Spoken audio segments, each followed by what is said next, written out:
ಒಂದು ಪ್ರಶ್ನೆ ಕೇಳಬೇಕು ಅನಿಸ್ತಿದೆ. ಯಾಕಂದರೆ ವಿನಯ್ ಅವರು ಬಿಗ್ ಬಾಸಲ್ಲಿ ಇದ್ದಾಗ ಒಂದಿಷ್ಟು ವಿಚಾರಗಳಿಗೆ ನೀವು ಬೇಜಾರಾಗಿದ್ರಿ. ಬಿಗ್ ಬಾಸ್ಗೆ ಅವ್ರು ಹೋಗಿದ್ದೇ ಬೇಡ ಅಂತ ಅನಿಸ್ಬಿಟ್ಟಿತ್ತು ನಿಮಗೆ. ಬಟ್ ಈಗ ಈ ಒಂದು ವೆಲ್ಕಮ್, ಈ ಒಂದು ಪ್ರೀತಿ ನೋಡಿದಾಗ ಈಗ ಏನಿಸ್ತದೆ? ನಾನು ಎಷ್ಟೋ ಸಲ ಅವ್ರನ್ನ ಕರೆಸ್ಬೇಕು ಅಂತ ಇದ್ದೆ. ಬಿಗ್ ಬಾಸ್ ಮನೆಯಿಂದ ಮಧ್ಯದಲ್ಲೇ ಕರ್ಸ್ಕೋಬೇಕು ಅಂತ ಇದ್ದೆ. ಅದಕ್ಕೆ ಬಾಗಿಲು ತಟ್ಟಿದ್ದು ನಾನು, ತೆಗೀರೋ ಬಾಗಿಲು ಅಂದ್ಬಿಟ್ಟು. ಬಟ್ ಅದಾಗ್ತಾ ಇರಲಿಲ್ಲ. ಬಟ್ ಅವಾಗ ಕರ್ಸ್ಕೊಂಡಿದ್ರೆ ಇಷ್ಟೊಂದು ಪ್ರೀತಿ ಸಿಗ್ತಾ ಇರಲಿಲ್ಲ ಅನಿಸುತ್ತೆ. ಇಷ್ಟು ದಿನ ಇದ್ದಿದ್ದು ಸಾರ್ಥಕ ಆಯಿತು ಅನಿಸುತ್ತೆ. ಸರ್, ನಾನು ಮುಂಚೆನೂ ಹೇಳಿದ್ದೀನಿ, ಅಂದರೆ ನೋಡಿ, ಕೋಪ ಮಾಡ್ಕೊಳೋದು ಯಾರು? ನಿಮ್ಮನ್ನು ಜಾಸ್ತಿ ಪ್ರೀತಿ ಮಾಡೋರು. ಪ್ರೀತಿ ಮಾಡೋರನ್ನ ಅವ್ರಿಗೇನಾದ್ರು ನಾವು ತಪ್ಪು ಮಾಡಿದ್ವಿ ಅನ್ಸಿದ್ರೇ ಅವ್ರು ಕೋಪ ಮಾಡ್ಕೊಳೋದು. ತಪ್ಪು ಮಾಡಿದ್ದೆ, ಸಾರಿನೂ ಕೇಳಿದೆ, ಕ್ಷಮಿಸಿದ್ದಾರೆ. ಕ್ಷಮಿಸಿ ಇವಾಗ ಅದರಿಂದ 10ರಷ್ಟು ಪ್ರೀತಿ ಕೊಡ್ತಾ ಇದ್ದಾರೆ. ಇದಕ್ಕಿಂತ ಜಾಸ್ತಿ ಇನ್ನೇನು ಬೇಡ ಸರ್ ನನಗೆ. ಮೇಡಮ್ ಏನು ಗಿಫ್ಟ್ ಕೊಟ್ರಿ ಮೇಡಮ್ ಸರ್ಗೆ? ಏನಾದ್ರು ಬರ್ತ್ಡೇ ಸ್ಪೆಷಲ್ ಆಗಿ? ಓ ಎಸ್, ನನ್ನ ಹೆಂಡತಿ, ನಾನು ಒಂದು ಶಿವನ ಪಾತ್ರ ಮಾಡಿದ್ದೆ, ಹರಹರ ಮಹಾದೇವ ಅಂತ. ನಾಳೆ ಬೇರೆ ಶಿವರಾತ್ರಿ ಇದೆ, ಇವತ್ತು ಬರ್ತ್ಡೇ. ಸೊ ಸರ್ಪ್ರೈಸ್ ಆಗಿ ಇಷ್ಟಗಲ ಟ್ಯಾಟೂ ಮಾಡಿಸ್ಕೊಂಡಿದ್ದಾಳೆ ಬೆನ್ನ ಮೇಲೆ. ಸೊ ನೆನ್ನೆ ಅದೇ ನನಗೆ ಸರ್ಪ್ರೈಸ್ ಇದ್ದಿದ್ದು.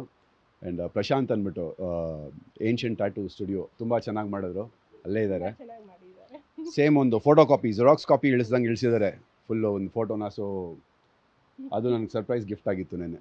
ಆದರೆ ಟ್ಯಾಟೂ ಏನು ಸರ್? ಶಿವನ ಪಾತ್ರದಲ್ಲಿ ನೀವು ಮಾಡಿದ ಗೆಟಪ್ನ ಆ ಗೆಟಪ್ನ ಹಾಕೊಂಡು ನಂದೇ, ನಾನು ಶಿವನ ಪಾತ್ರದಲ್ಲಿರೋ ಗೆಟಪ್ನ ಫೋಟೋ ತೆಗೆಸಿ ಅದನ್ನೇ ಒಂದು ಇದು ಮಾಡಿ ಸೇಮ್ ಟ್ಯಾಟೂ ಹಾಕ್ಸ್ಕೊಂಡಿದ್ದಾರೆ. ಇವತ್ತು ಬರ್ಡೇ ಬೇರೆ, ನಾಳೆ ಶಿವರಾತ್ರಿ ಬೇರೆ, ಎರಡಕ್ಕೂ ಮ್ಯಾಚ್ ಆಗುತ್ತೆ ಅಂತ. ಫೋಟೋ ಇದೆ, ಅದು ಫೋಟೋ ಇದೆ, ಅಲ್ಲಿ ಶೋ ಇಟ್ಟು.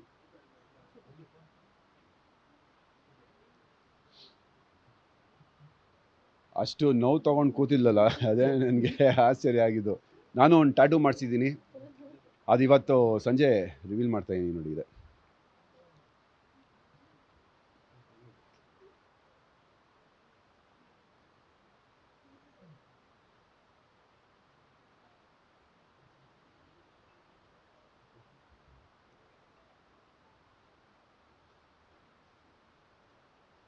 ಯಾರಿದು ಅಂತ ಒಂದು ಕ್ವಶನ್ ಮಾರ್ಕ್. ಐಡಿಯಾ ಹೆಂಗೆ, ಕಾನ್ಸೆಪ್ಟ್ ಐಡಿಯಾ ಹೇಗೆ ಉಳಿತು ಅಂತ ನಿಮ್ಗೆ ಯಾರ್ದಿದು ಅಂತ? ಯಾರ್ದು ಇಲ್ಲ, ನಂದೇ ಓನ್ ಐಡಿಯಾ. ಯಾವ ಕ್ಷಣದಲ್ಲಿ ಆ ಒಂದು ಐಡಿಯಾ ಬಂತು ನಿಮಗೆ ಅಂತ? ಇಲ್ಲ, ನಾನು ತುಂಬ ಟ್ರೈ ಮಾಡ್ತಿದ್ದೆ. ಅಂದರೆ ನಾನು ಇದು ಚಕ್ರ ಹಾಕಿಸ್ಬೇಕು ಅಂತ ಇದ್ದೆ. ಆಮೇಲೆ ವಿನಯ್ಗೆ ಏನಾದರೂ ಒಂದು ಬರ್ಡೇ ಹೆಂಗಿದ್ರು ಬಂತಲ್ಲ, ಬರ್ಡೇ ಇಲ್ಲ ಅಂದಿದ್ರೆ ಐ ಥಿಂಕ್ ನಾನು ಚಕ್ರನೇ ಹಾಕಿಸ್ತಾ ಇದ್ದೆ ಅನಿಸುತ್ತೆ. ಬರ್ಡೇ ಬಂದಿದ್ದಕ್ಕೆ ಒಂದು ಗಿಫ್ಟಾಗಿ ಯಾರು ಮಾಡ್ದಲ್ಲೇ ಇರೋವಂಥದ್ದು ಮಾಡೋಣ ಅಂತ ಟ್ರೈ ಮಾಡಿದ್ದು. ನಾಳೆ ಶಿವರಾತ್ರಿ ಇಲ್ಲ ಬೆನ್ನ ಮೇಲೆ ಪೂಜೆ ಮಾಡೋಣ ಅಂತಿದ್ದೀನಿ ಸರ್. ಅದಕ್ಕೆ ನನಗೆ ಸಪೋರ್ಟ್ ಮಾಡಿದ್ದು ಇವರೇ ಪ್ರಶಾಂತ್. Tattoo artist. ನನಗೆ ನ್ಯೂಸ್ ಫಸ್ಟ್ ನಿರ್ಭೀತಿಯಿಂದ ನಿಮ್ಮ ಪರವಾಗಿ.